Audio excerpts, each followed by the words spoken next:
Har 2 yilda bir marotaba o'tkaziladigan Boysunbahorning bugun ilk kuni. Bu yil 1-may kunidan 10-may kuniga qadar ushbu festival davom etadi va ayni paytga kelib qizg'in pallaga kirdi. Surxondaryo viloyati hokimi Ulug'bek Qosimov va ko'plab davlatlardan tashrif buyurgan mehmonlar aynan hududdagi jarayonlar bilan yaqindan tanishmoqda. Agar yodingizda bo'lsa, 2 yil avval aynan mana shu hududda intervyu olgandim o'sha paytam va mana hash-pash deguncha 2 yil o'tib ketibdi va mana shu 2 yil avvalgi Boysunbahori bilan bu yilgi Boysunbahorini tubdan farqi bor, to'g'rimi? Katta o'zgarishlar bo'ldi. Rekord darajada tandir go'shti pishirilmoqda, to'g'rimi? Va keluvchilar oqimi ham ko'paydi, shubhasiz.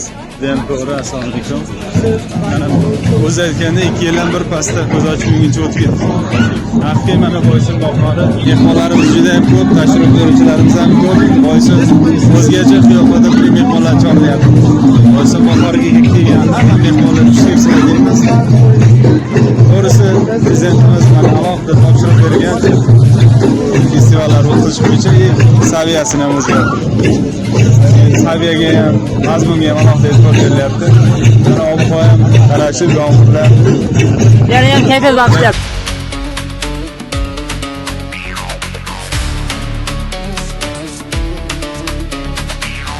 Soat 17:00 da tandirga solingan tandir go'shtlari nihoyat pishdi. Surxondaryo viloyati hokimi va delegatsiya a'zolari hozir aynan ushbu tandirni tatib ko'rish ilinjida. Здравствуйте, добро пожаловать в Узбекистан. Как настроение? Лучше всех. Это погода как Латвии, с дождем, так что все отлично.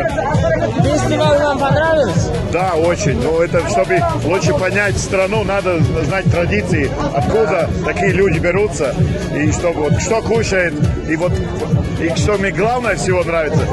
Все равно какая погода, но вы самый веселый народ, по-моему, в мире. Вы знаете об тандыр, узбекский тандыр? Да, но такой большой первый раз вижу. Первый раз? Да. Спасибо.